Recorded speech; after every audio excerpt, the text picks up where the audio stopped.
whole life. My whole life. My whole life.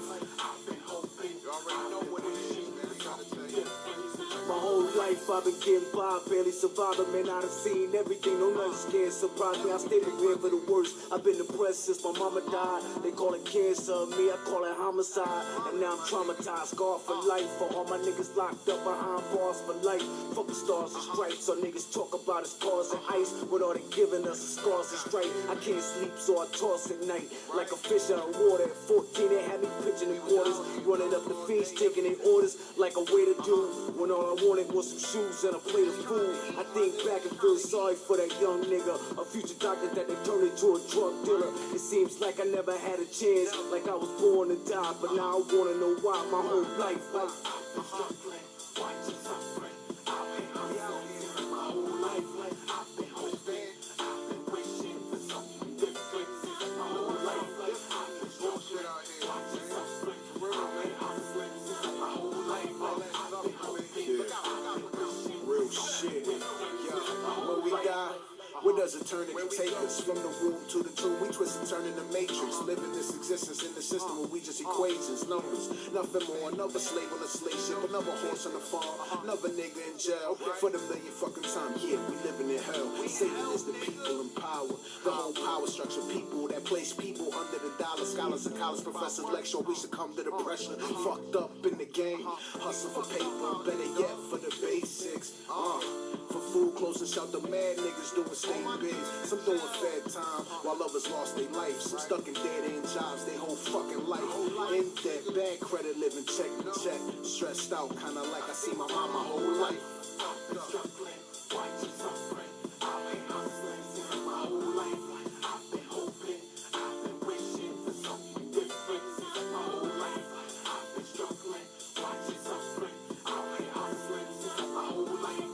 I've been hoping, I've been wishing for something different my whole life. What is a dollar worth? What if we all are cursed? In this Impala, yeah, we call it a hearse. We taking money to our grave, the slave master's dream. We crave after cream and Dave magazine. They tell us what we should fiend for, that we should be more. That's why we subtract to be like Jack on the beanstalk. Chasing the clouds, believing fairy tales, knowing very well that you under a spell or in a better nail. May we rest in hell with our Smith & Wesson. When it get that real, greet them with a blessing. I'ma squeeze that trigger like a Benjamin, aiming with malicious intent to put an end to them. Devil in the details, wholesale, retail, making unbelievable profit, then resell. Uncle Sam killers with capitalism, kung fu. So when it's my turn, my nigga, guess what I'm gonna do? I've been struggling, why you suffering? I've been hustling my whole life. I've been hoping, I've been wishing for something different my whole life. I've been struggling, why you suffering? I've been hustling my whole life. I've been hoping, I've been wishing for something different my whole life. Yeah, this a hustler's lament. Real talk, dollars and cents. You know, it's a vicious cycle, a spiral. Ending up doing what we didn't want to do. Yeah, selling each other our own poison. Real talk, becoming our own slave master. Yeah, kill the devil inside, then we don't have to hide. Feel me? Yeah, M-A-Uno. Yeah, pay your likes, rate 6. Back to the basics.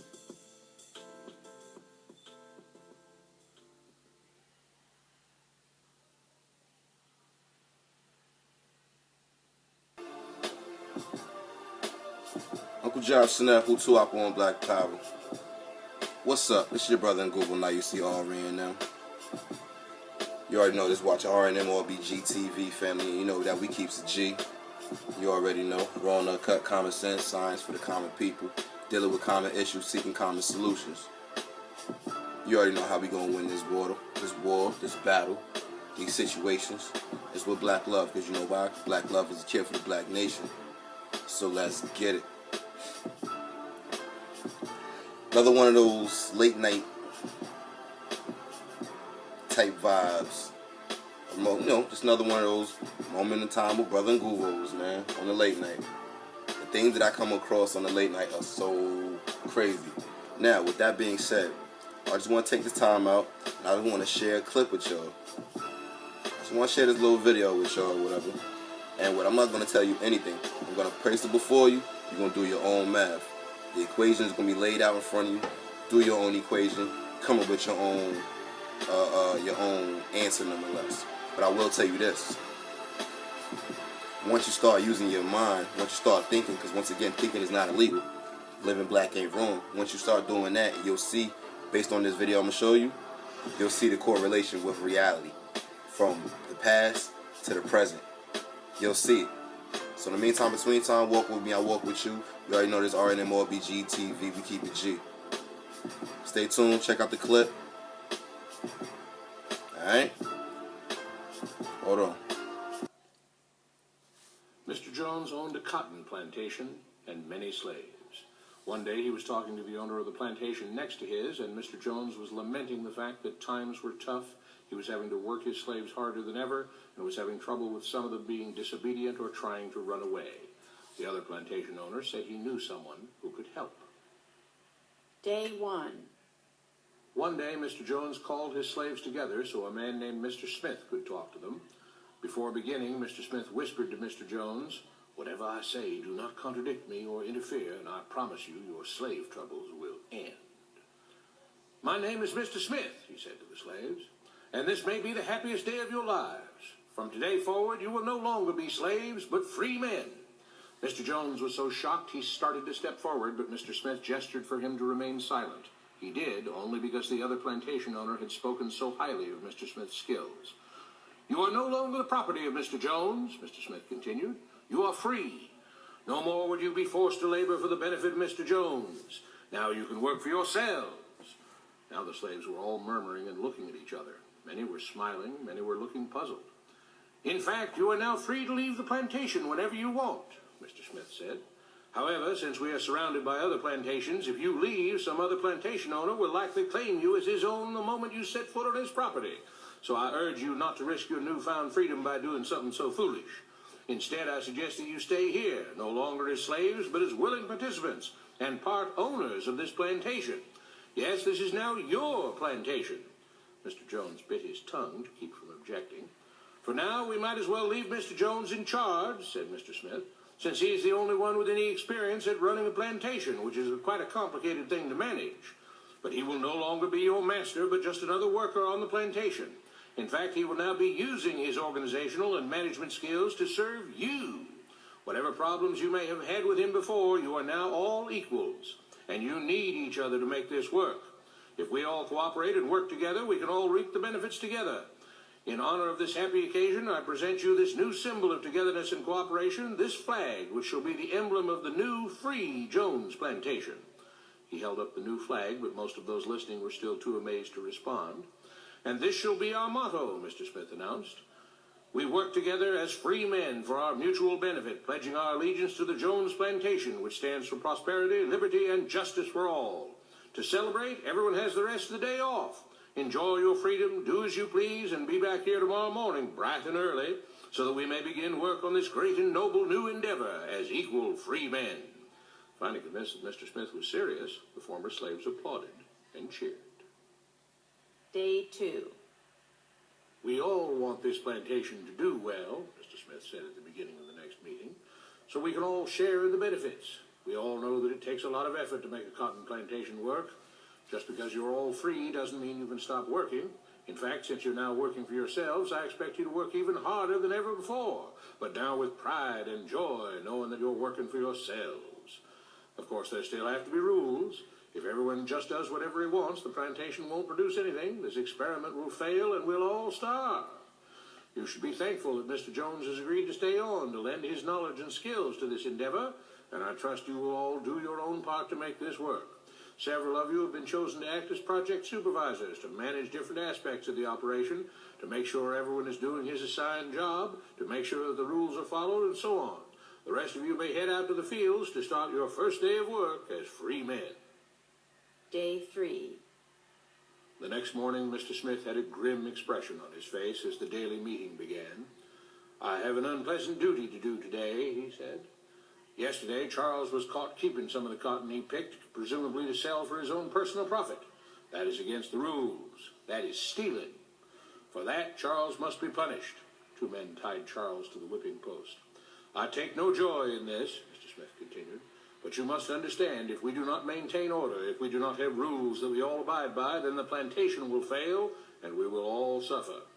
The whip cracked against Charles' back. "But if we all pitch in for the common good, then we can all prosper.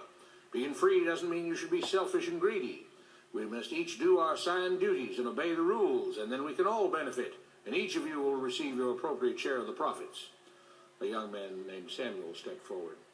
"But if you and Mr. Jones decide the rules and whip us if we disobey, how is that any different from what we had before?" "How can you say that?" Mr. Smith asked. "I'm shocked. You were a slave before, and now you're free. Things still need to be managed and organized by those best qualified to do so. Do you know how to run a plantation, Samuel?" "Well, no," he answered. "But if we're free, why do we get no say in what the rules are and how things work?" "I'm surprised at your ingratitude," Mr. Smith answered. "None of you know how a plantation is run, so you're in no position to be making decisions about how things are done here. You don't seem to appreciate all the things that Mr. Jones provides for you, from protecting you from all the outside threats that you know nothing about, those who would come here, capture and enslave you, if not for Mr. Jones' protection, to making sure that you all have food and housing, tools to work with, that you're cared for when sick and injured, and so on. There wouldn't be a plantation at all, no cotton to pick, no land to plant and harvest, if not for him. You should be grateful that he's made possible the level of comfort you now have. Your lives would be far worse if not for him.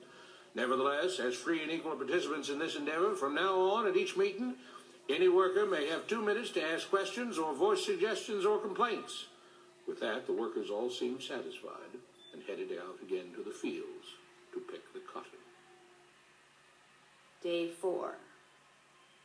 "I have a big announcement," Mr. Smith said as the daily meeting began. "Mr. Jones' cousin is here, and not just to visit and see how our project is coming along. It has been decided that from now on, you will be deciding who will manage the plantation. Of course, this job can't be done by just anyone, but every 3 months we will have a special meeting at which all the workers will vote on whether we think Mr. Jones should run the plantation or whether we think his cousin, Mr. Johnson, should run the plantation. That means that ultimately you are in charge because you will be deciding which man you want running things on your behalf. If you don't like the way things are being managed, you now have the power to change it." Amazed and pleased, the workers headed out again to the fields to pick the cotton. Days passed, months passed, a year passed, and the plantation continued to operate as before. Sometimes Mr. Jones was in charge, sometimes Mr. Johnson was in charge, but the day-to-day routine stayed exactly the same. The workers worked hard, long hours every day, and still had little to show for it. Every day the meeting would begin with them all reciting the Jones Plantation motto, "We work together as free men for our mutual benefit, pledging our allegiance to the Jones Plantation, which stands for prosperity, liberty, and justice for all." One day Mr. Smith announced, "Samuel is asked to say a few words this morning, and whatever the rest of us may think of his ideas and opinions, we are all free here, and that means we are all allowed to speak our minds. So, Samuel, you have 2 minutes. Begin." Samuel stepped forward, looking scared. "I was excited when all this started," he began, glancing nervously at Mr. Smith and Mr. Jones. "But don't you all see what's happened here? Nothing has changed. We're all still slaves." There were grumbles of disagreement from the crowd. "They tell us what to do and whip us if we don't. They still make all the rules and punish us if we disobey. They let us make suggestions and complain about things, but they never really change anything. They let us choose between Mr. Jones and Mr. Johnson, but what's the difference? The situation stays the same. We do all of the work and they take as much as they want and decide how much they'll let us keep. They live in luxury, made rich by the cotton we pick. We do all the work and have to build our own huts, grow our own food, and take care of ourselves. They leave us just enough that we don't revolt or run away. This is not freedom. We're all still slaves. They've only changed the words they use, but nothing else has changed. They say we're all free and equal, but we're not. They command and we obey. That's not freedom. That's not equality. They say we're free to leave, but all that means is that we're free to be someone else's slave. Why should we work or obey the rules? We didn't agree to this. They made the system. They forced it on us. They control and rob us and call it freedom. They've deceived you into thinking that being able to choose which slave master you'll work for is the same as being free. It's not. Open your eyes. If you keep what you produce, they call it stealing. When they take what you produce, they call it sharing and fair distribution. Can't you see that this is all your time is up, Samuel? Mr. Smith announced calmly. At his gesture, two supervisors grabbed Samuel by the arms and led him to the whipping post. I'm sorry, Samuel, but you've broken the rules. There are rules against encouraging others not to work and encouraging others to break the rules. You're only hurting all of us with your discontentment and your complaining and your disobedience. The whip fell and Samuel let out a grunt. Without rules, without order, all would be lost. Without law, there would be chaos. We can't just behave as wild animals, each doing whatever he pleases. We must all follow the plan and all do our duty for the betterment of everyone. And those who do not must be punished. The whip fell again and blood flowed freely from Samuel's back. Samuel, it is you who are stealing from the others. When you don't do your assigned work, you are making more work for others. When you disobey the rules, it is you who are endangering the future of everyone else here. You are the thief. You are the criminal. You are the one trying to destroy the arrangement that keeps us all safe and prosperous. At every lash of the whip, the other workers cheered louder and louder, some yelling curses at Samuel. Being spoiled and selfish, you complain about everything, talking as if you're oppressed. But you are the one ruining things. You are the one keeping us from being all we could be. It is your greed and your rebelliousness that is hurting all of us. They all play by the rules, Mr. Smith said, gesturing at the others. What makes you think that you don't have to? You think you're above the law? There were loud yells of agreement as the whip fell again. We must maintain order, Mr. Smith proclaimed, to make this plantation great, to make it so that we can all be happy and prosperous. To have the society we want, there have to be rules. We all have to contribute our fair share to this great endeavor, and we cannot tolerate actions and attitudes that seek to undermine the amazing things that together as free men we have achieved and will continue to achieve. Mr. Jones was smiling as he gave Mr. Smith a pat on the back. The crowd was cheering so loudly that none of them had noticed that Samuel had died.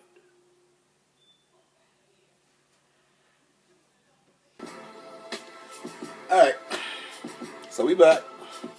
Once again, it's RNMRBG TV. You already know we keep it G. Nguvo, now you see RNM. Are you starting to understand what I mean when I say thinking is not illegal, family? Thinking is not illegal.